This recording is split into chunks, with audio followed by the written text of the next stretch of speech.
Hello everyone, it's Jean from the Inky Studio. So happy to see you come back. I'm continuing with my grungy folio with the Tim Holtz type of theme to it. And thank you so much for all your lovely comments and responding to my plea for comments on my channel. I thank you very much. It definitely did help my channel. But anyhow, let's go on with this. Now I do have kind of a disclaimer to say, and that the instructions that I gave you in the last video, and I'll link the first one down below in case you missed it, I had you measure 4.5 inches here on these sections. And I prefer that. However, this one I had made earlier, and I had made it at 5 inches at the width. And I'm going to go ahead with it because I don't want to waste the folder. But I will say I like this better because there's more room to do things on the flaps, because you can see there's not a whole lot, you know, on the flap when you have the whole 5 inches taken up.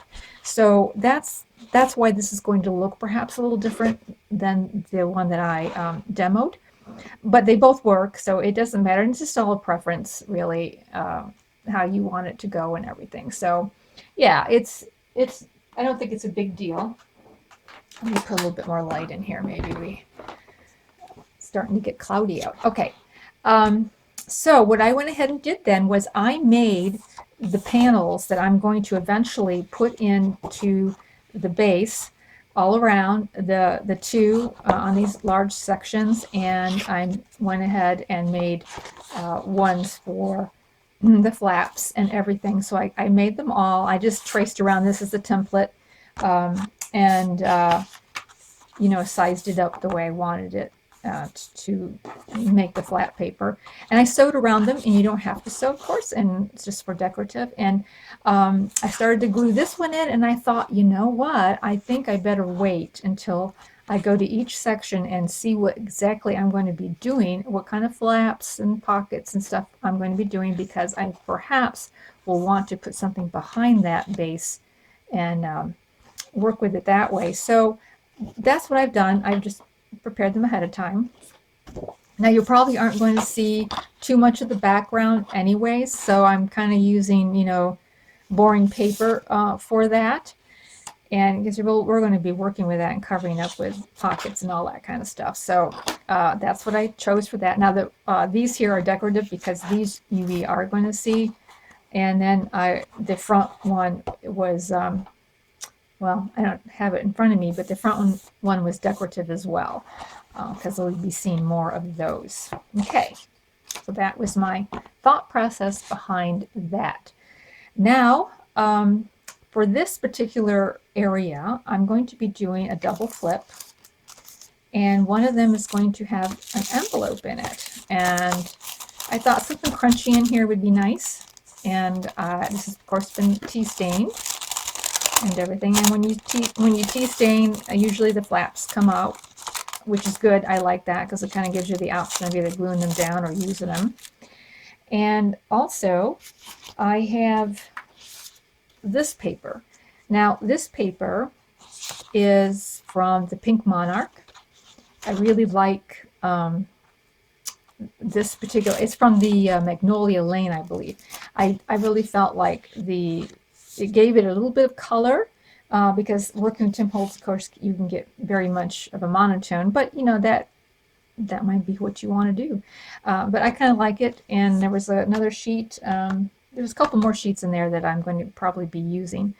And so one of them is going to be that, and then the other one is going to be another digital, and I can't remember where I got this one. If I find out, I'll put that down below. But it has some ledgers, some grungy ledgers on them. And I'm going to use these two as the flip out. And then what will flip out from here will be the envelope. So I haven't sewn around these yet because I am going to put in the hinge for the envelope. I do recommend, if you're doing grungy, to grunge the inside even though you're not going to see that white sheet, if you grunge it up, then you won't see a little white line through there. Or if you happen to not cut them super close, then if it's just a little off, it's okay because it's grunged up. So I always grunge the insides if I can, just to make it a little bit more solid shade there. So I've got that. Now for hinges, I'm going to be using cloth. And for the envelope hinge, I'm going to use this cloth. And then for then when I hinge it onto the base, I'm going to use this cloth. Although I might do it the other way around because this cloth is thicker. Well, I'll have to think about that. So to start with, I am going to glue this in. Well, I've got to glue it onto here. Now, another thing too, I forgot. And that is, this needs to be a little bit more narrow than your base is, so that you have room to put a tab and are able to lift it up easily. I could have made this maybe 1/4 of an inch wider, but I think this will work well.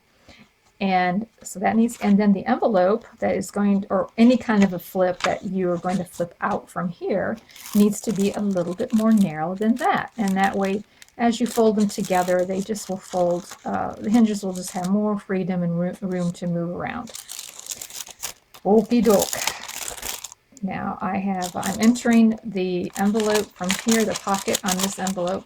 I'm entering from the top. Now I had to fold this down because the envelope was really out here, and I just felt like that might be a problem, so I folded it in a little bit, and I'm going to glue this down here because I want it close off for my pocket. If I used this as my flap and glued this in like this, then you're going to have this happening. And I mean, you could rectify it, but I'm going to just make my own hinge and not have to rely on this paper to put it inside the other two. There we go. And so I'm just gluing that down just like so. I think I am going to use this paper, or this one here. So now I'm going to need to glue a little bit of this onto my well, I have to decide, I think I'm going to glue it on this side in here. Yeah, because I'm going to cover this with paper, so this way the hinge will be totally on the inside. Now you could use paper to make a hinge out of, though I would probably recommend you use cardstock if you're going to make a hinge that's not made out of fabric, because it will get some wear and tear on it. And we'll just glue that down in place real quickly. And set that off at the bottom. All right. Then I will take this. Now I want this one to be up facing. So that means that this needs to go in like that. There we go. And then it will fall back on itself. Like that. So that will be how that will work. So what I'm going to do, and then I'm going to sew all the way around here to kind of attach that on the inside. And I'm going to use some glue stick to, and I still have something else I want to do. Okay, we're going to set this aside because there was something else I wanted to do. That was, I wanted to put a notepad in here. So what I'm going to do is I'm going to cut a slit right up in here, and that way the notepad can slip inside there, and you'll see how that looks. So let me get that little slit cut. So my width of my notepad is going to be 3 inches. So I'm going to find the center and go out 1.5 this way and 1.5 that way. So there is my slits, my 2 slits, or my 1 slit I want to make in here. And usually I do a double cut. I know this is a shiny ruler. I do a double cut just to give it a little bit more opening. So I'll come down once, and I'll go down a second time. Just a hair, like not even 1/8 of an inch. Just enough to say you moved. And that way, it does kind of give it a little bit easier hole to put something in and out with. All right, there we go. Okay. Now this cardstock is pretty good. It's but if you have any doubt about the weight of your paper, you can always make a reinforcement for that. And you would do that. So let's see. Why don't we just go ahead and make one? I do have a scrap piece of paper here. You can just take another piece of whatever cardstock or whatever you got there and make your slits inside that. So let's just see if I can't. This doesn't have to be perfectly even. So I am going to just put 3 inches somewhere on here, leaving a border. And I might actually go a little bit beyond the 3 inches. And probably make a little bit wider slit, like that. All right. And then you can just glue this on the back of it.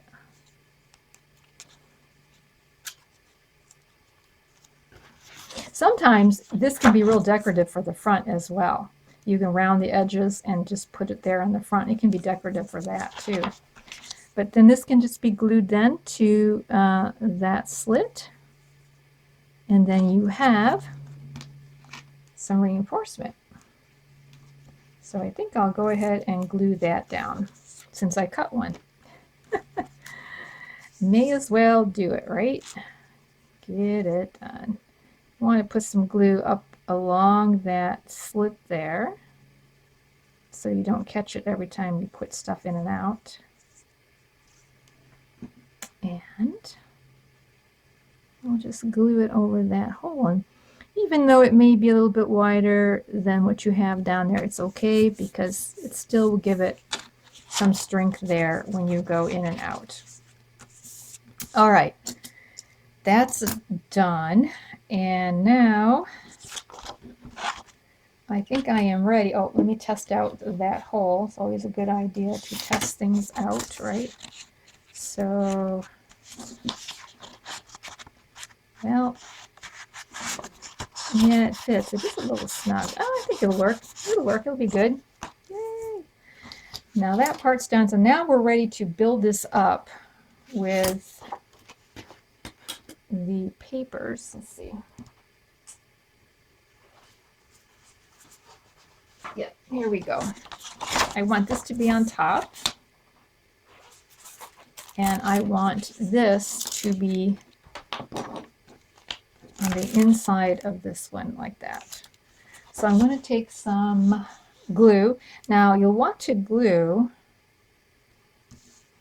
you want to make sure you glue this part in, but you don't want to glue in down here. You only want to glue, if you're gluing it totally, you want to glue just the sides and you're going to leave this part open. So I'm just going to come in here and glue this top section above the slit. That kind of does need to be glued down. And I'm not going to glue any more because I'm going to sew. Oh, and then, oh yeah, got to get this little guy in here. Yep. Let's get this guy in here. So, all right. Yep. Get this orientated right. I'm just leaving a little bit of width, just a tiny tiny bit of width between the two panels there, if you can see, just a little bit. Just leaving a little bit. Oh, okay, get that straightened out. Okay, and I see that part of this is going to come over that slit, so I'm going to need to take out a little bit there. Just a little bit. I might as well just get him up. All right, so there's enough coming over there so that I can glue it down, and I'm just going to tack this in place so that when I go to sew it won't shift on me. Let me just glue around that hole right there. Okay, there. All right, and so this will go on top, and now it will be all stable and ready for me to sew this in. And I'm going to sew all the way around the edges after this kind of dries a little bit. I don't want to sew on wet glue. So I'm going to make the little notepad that I'm going to set in there, and I have punched holes in my paper. A little trick that I like to do when I punch holes in is I will punch the first one kind of where I want it, then I'll gently fold the paper in half and then mark the middle of that hole on the paper on the other side and then punch it again. And that way I can get them fairly even without too much of a fuss. So I just took a piece of paper, cardstock or scrapbook paper that was, you don't want it longer than your base, of course, but that, was slipped inside there. And I put two little score lines that are about 1/8 of an inch apart. Now, you don't have to score it. You can just fold it over with, depending how much paper you have, you can just fold it over. You can staple it, or what I'm doing is I'm trying to make this, I am making this refillable, this notepad. So that's why I'm using the brads and doing it this way. So I'll lay my paper down, giving it, a little, don't want it too snug up there, giving it some room. And I'm going to put my two little marks there. And reach over and get my hole punch. There we go. And put that one in there and put that one in there. Okay. Now I'm going to need to put these in like so. So by having the small hole here, then the brad, I think, stays a little bit tighter. But having a larger hole in the paper makes these holes line up better. I know, there's no right way to do this. It's just what I'm doing. You can do exactly what's best for you, for sure. But the fact that we have these brads in here, then we can remove paper once it is all used up, and we can put in new notepad paper. All right, so we got that, and this will slip then. Don't know if I like these black ones, but we'll see. So this can slip right inside here, like so. Probably didn't have to be quite this long, but there we go. So now we have a little notepad on this side of our flip. And then here I put in this little photograph behind a little bit of acrylic there, or a little that shiny stuff. I thought the car looked really cute with that map. And I'm going to glue this down here, and then I'm going to glue in a Tim Holtz pocket, which I think would be the perfect place for that. And so now I just realized what I didn't want to do, and that is I sewed this up before putting the hinge on. And these things happen.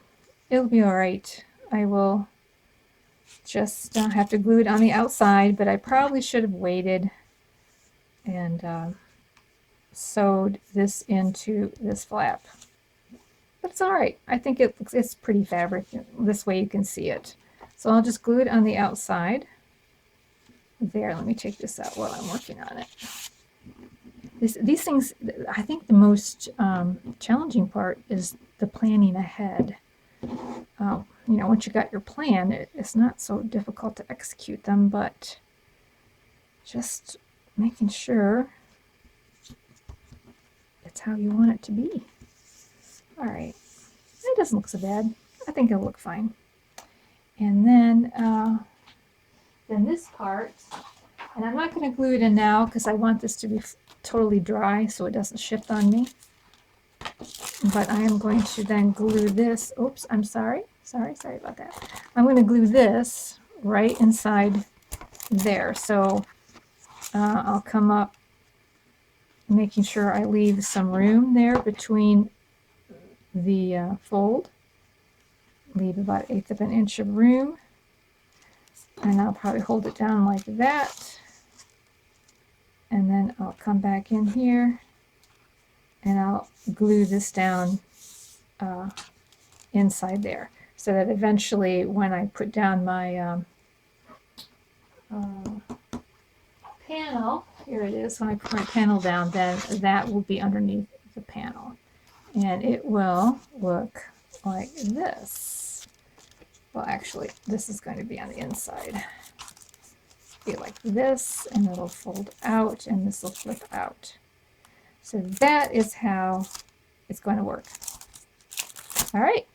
So I want to stop there so that we're not super long here, and I will go ahead and do this before the next video, kind of finish out this whole little section here, and we will move on to another part. Thanks so much for watching. I so appreciate you tagging along, and we'll be talking to you real soon. Bye.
To sew around it. Alrighty.